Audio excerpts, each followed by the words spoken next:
kamusta naman ang, pagsabihin na lang natin love life. Ano ka ba ngayon? Single ka or in a relationship or married? Imposible, sa ganda mo yan, wala bang mga nagpapatibok ng puso mo dyan? Honestly, may nagpapatibok and may nagparamdam naman before. Pero like, hindi kasi naging consistent. Alam mo yon. Siyempre tayo, friend, hindi na tayo sa yung biro-biro lang or like, siyempre gusto na natin yung pang seryosohan. And then, yeah.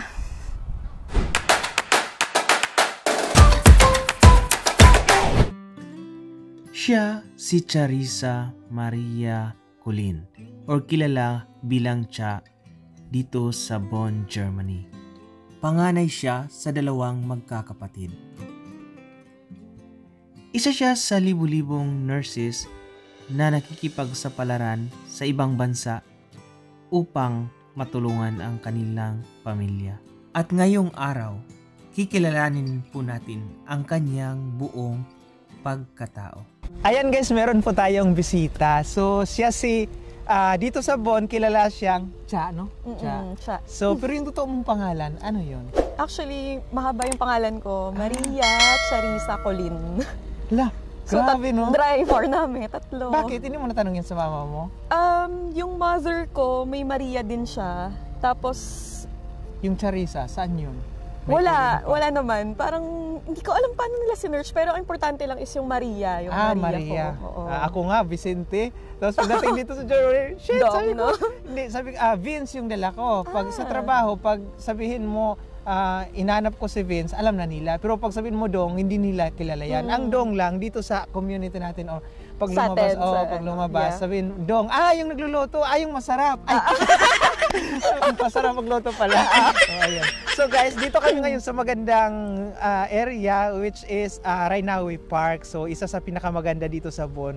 Tahimik ang lugar na to. So naka-recharge. No? So galing po kami sa simbahan. Nagsimba kami ng friend ko na si Cha. Si Cha, nakakilala tayo dahil sa basketball. Tapos nagkakilala kami, tapos sa isang kaibigan din niya, doon kami nagkakilala, nag-usap-usap, nagbanding-banding. Last year yon. So, yan yung maganda dito sa community namin dito sa Bonn kasi habang patagal ng patagal, makilala ka na, lalo na pratikang nanonood ng basketball, syempre, kung ano pa yung mga gathering ng mga Filipino community. So, si Cha pala, isa siyang nurse dito sa Germany. So, biruin nyo guys, iniwanan niya ang ating bansa para lang makipagsapalaran dito sa Germany instead na doon mag-work sa ating bansa para tulungan yung ating mga kababayan. Dahil nga, syempre, bawat isa sa atin may kanya-kanyang plano sa buhay. Nakipagsapalaran sa ibang bansa para sa kanilang pamilya tulad ko din. So, ilang taon ka na dito sa Germany? 2 years nung January. Bago pa lang, Bago pa lang. Fresh na fresh. So, pero bago ka dito sa Germany, saan ka dati nag-work? Sa Pinas lang, pero 5 years yung experience ko as nurse sa Pilipinas. Kasi ano na yun? Matagal na? Matagal na kasi nung 2 years actually, parang nag-a-apply na ako sa ibang bansa, pwede naman, sa UK, sa US. Pero like, alam mo yun, parang meron bang nangyayaring hindi maganda. So parang, dinasal ko na lang hindi sa akin to. Yung parang ganun, friend, gets mo. Tapos, and then nakita ko tong dito sa Germany. Tapos parang ang yung flow nung pagpasok ko ng documents, ang gaan. So parang sabi ko, Lord, siguro sa akin siya. Alam mo, parang binigay na lang sa akin bigla na para dito ka. Parang ganun na lang yung na-feel ko. So, hanggang sa naging okay. Naging okay lahat. And then, ayun, nakarating ako dito. Nakarating ka. So, hindi ka pinahirapan sa mga documents mo. Kumbaga, flow lang hanggang sa... Kasi, di ba, iba-ibang cases yung iba. Grabe ang hirap ng sa processing. Sa processing. Lalo na, Diyos ko, si Cha kasi maganda, di ba? Sa ganda pa lang, wala na, talo na tayo. So, okay. Grabe siya. So, ngayon, ano yung unang experience mo pagdating mo dito sa Germany bilang nurse? Lalo na sa, syempre, wala ka pang kaibigan noon.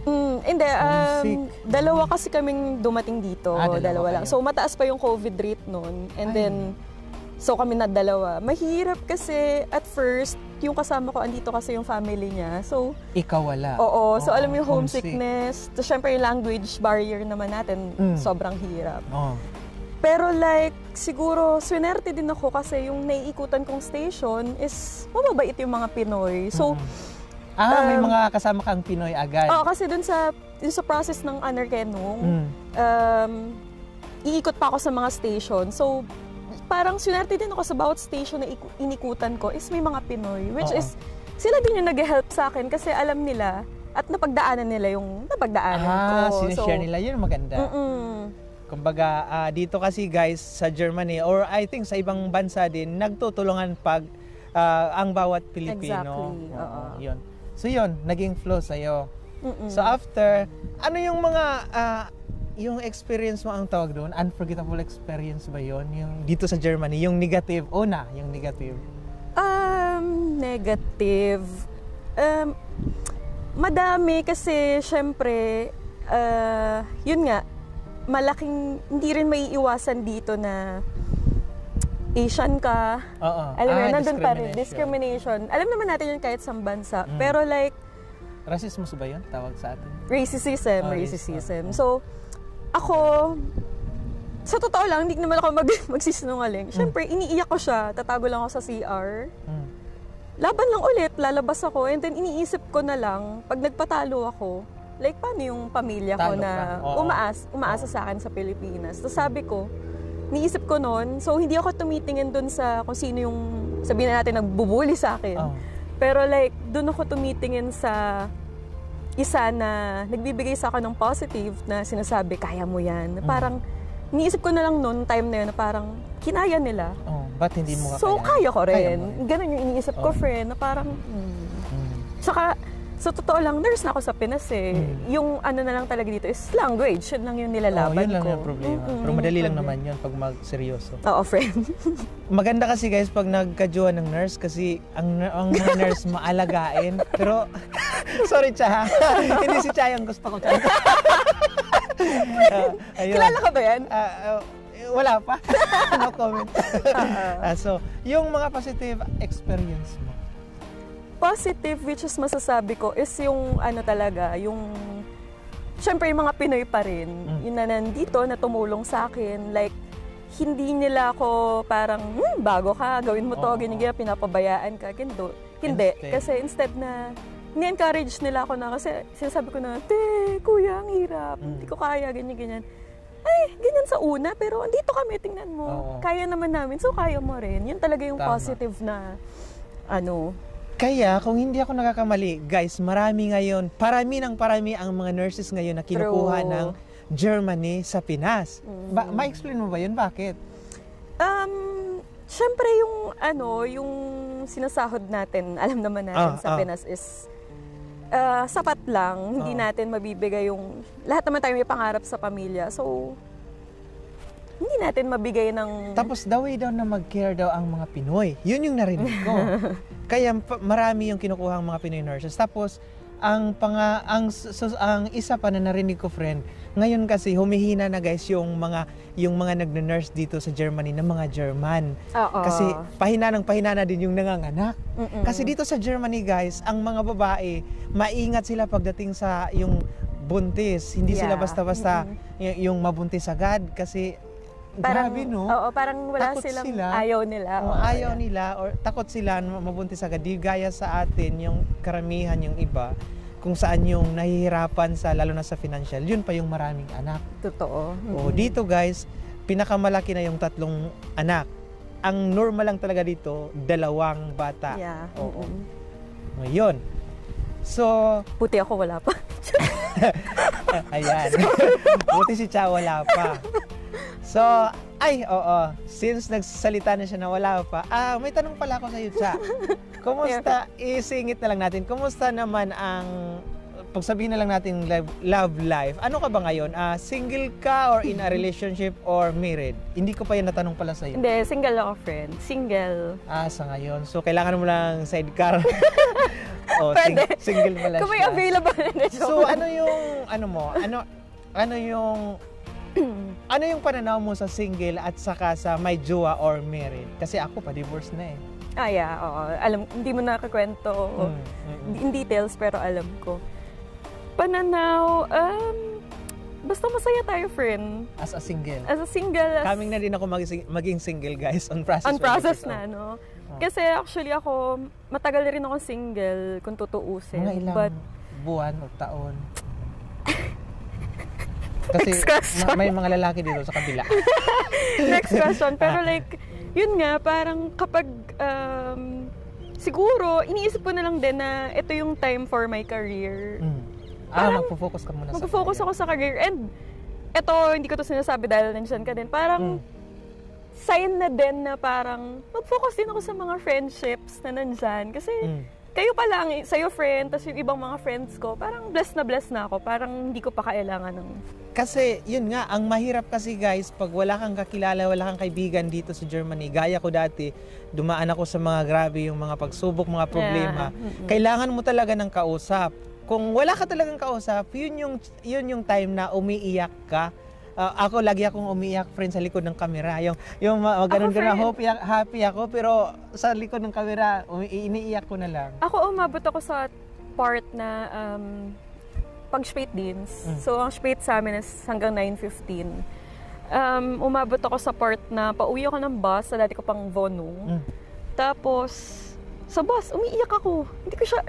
Yung biglaan yung parang biglaan lang na ang bigat, na hindi mo alam bakit. Na parang tapos, walang makakasolve. Kasi that time, parang 2 months pa lang ako. And then, yung kasabay ko pa lang na dumating dito yung friend ko. Unlike, syempre kasi yung mga nakasabay ko sa language school, language course namin is nasa ibang lugar. So, homesick wala ka talagang kaibigan, friend. So, parang okay. You know. Homesick yun, friend. So, ayun. So, confident ka naman dito sa Germany sa ngayon? So far, oo naman. Tsaka, nakikita ko na happy kasi ko sa station ko, friend eh. Yung sa trabaho ko, ganyan. Ilang oras mo sa isang araw? 8 hours. 8 hours. Mabait naman yung mga kasama mo. Yun nga, kasi yun yung gusto ko laging i-share. Kasi sa Pilipinas is sa Bata ako na station. And then nakarating ako dito. Sa Bata? So ako ngayon, friend, nasa internal medicine ako. Sa kidneys, may mga ano. So, vaccine sa matatanda. And then yun yung tinatanong sa akin, bakit mo kinakaya na from babies ka, so matanda? Sa akin, friend, sa akin first time ko kasi maging OFW. So, parang pag first time mo pala, or sa akin lang to importante na kapag okay yung mga kasama mo, yung mga doktor, kahit mabigat yung work mo, gumagaan siya. Hindi ka stress, hindi ka... Gets mo yung feeling, friend. So, yun yung importante pala sa akin. Ko siya, oo. Kasi ako din, ganyan din ako. Nag-work ako sa sushi dati. 1 month lang, friend. Nag-stop ako dahil okay yung trabaho. Magaan. Hindi, pabilisan. Pero okay sa akin. Doon ako nagka-problema, friend, sa mga kasama ko. Diba? Parang yung kailangan pabilisan mo talaga. Yung kailangan mo talaga 100% more than pa dyan na ibigay mo. Yung ano mo, best mo na pabilisan. Tapos, ang hindi ko lang gusto, friend, okay lang yun. Ang hindi ko lang gusto, yung pag-usapan ka sa likod. Harap-harapan. Pero hindi mga Pinoy yung kasama ko, friend, mga Vietnamese. Pero diba, kung stress ka sa work? Oo, magre-resign ako, friend. Kung ganon. Sa work ko ngayon, friend, happy din ako kasi nag-iba na yung boss ko ngayon. Yung parang okay na siya ngayon. Parang love na niya kami. Hindi gaya dati, friend, na kunting mali ko mapapansin. Pero yung mga tama mo, yung mga ano mo, hindi napapansin yung mga tama mong gawain. Pero ngayon okay na, friend. Kaya hindi na ako nagre-resign. Kumbaga parang confident na ako, friend. Aside dyan, malapit lang 3 minutes sa apartment ko. Yun pala, pag maganda yung pakikitungo ng mga kasamahan mo, working environment. Oo, yun pala, no? Pero yung pratikang pinagtutulungan, wala. Hindi ka magtatagal. Saka, affected din yung trabaho ko, di ba? Mentally na. Tama.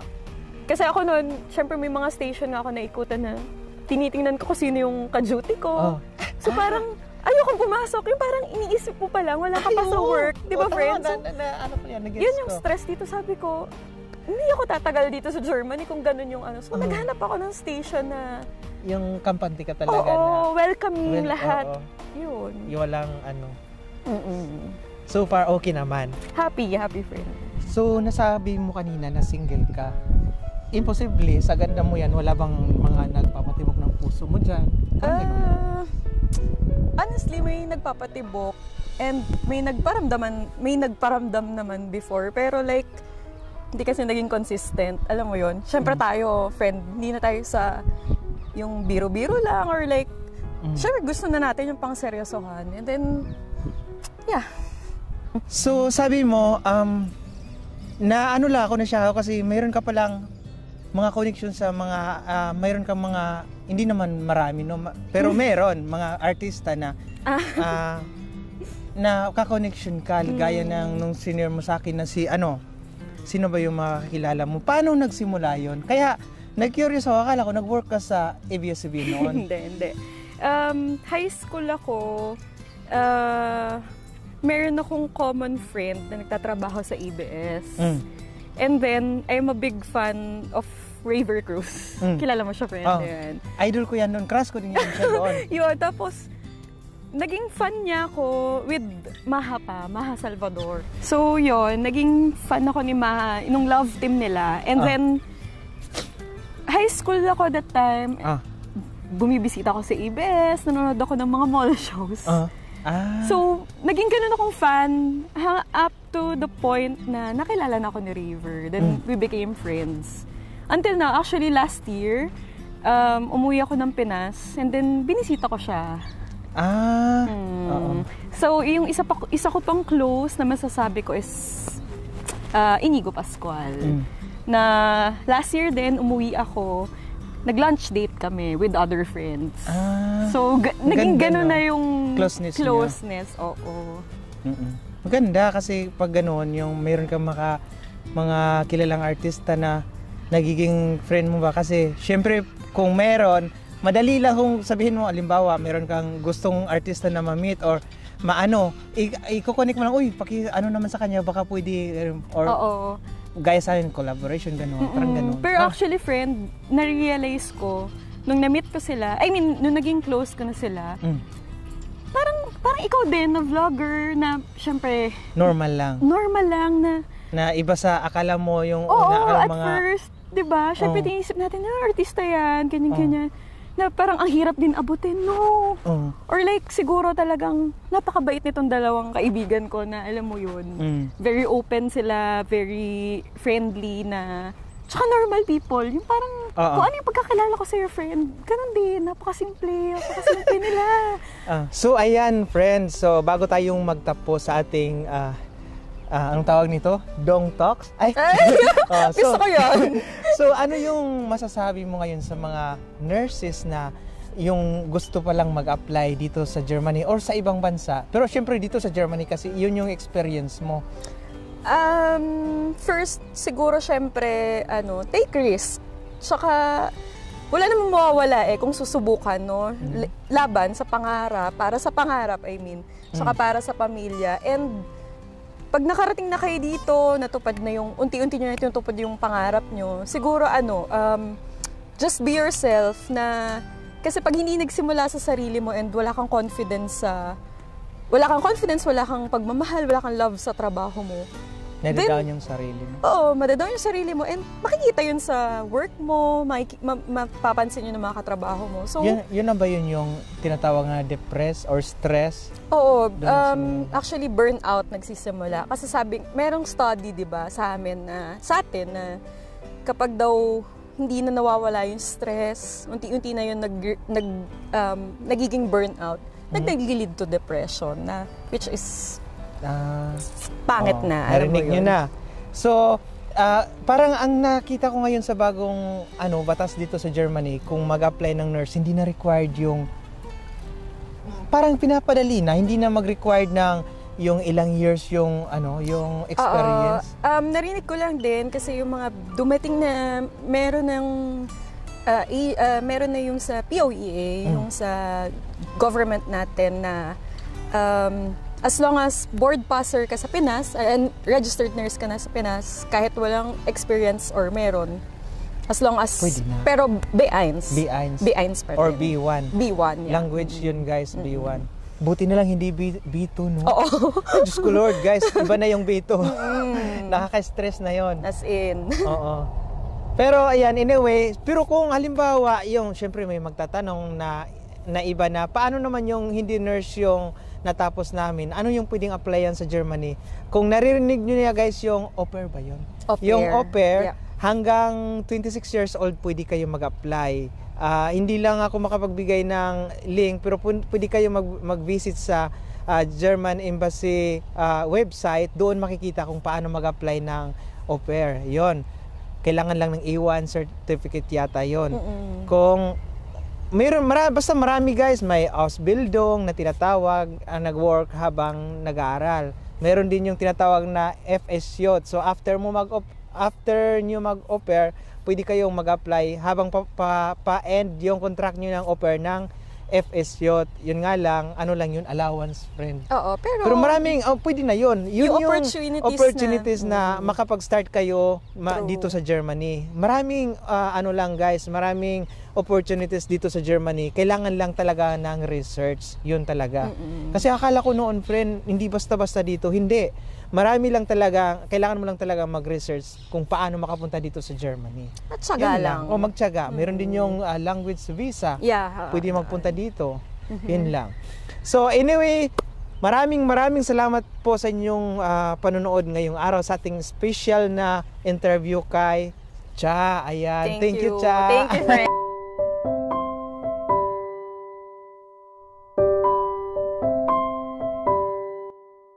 Susubukan ko po next time na mag-interview din sa ibang mga nurses na nandito din sa Germany. Yung willing lang magpa-interview.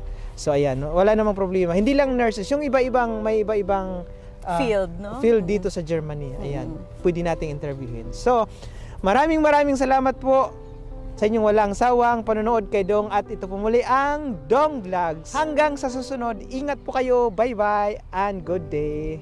Mwah!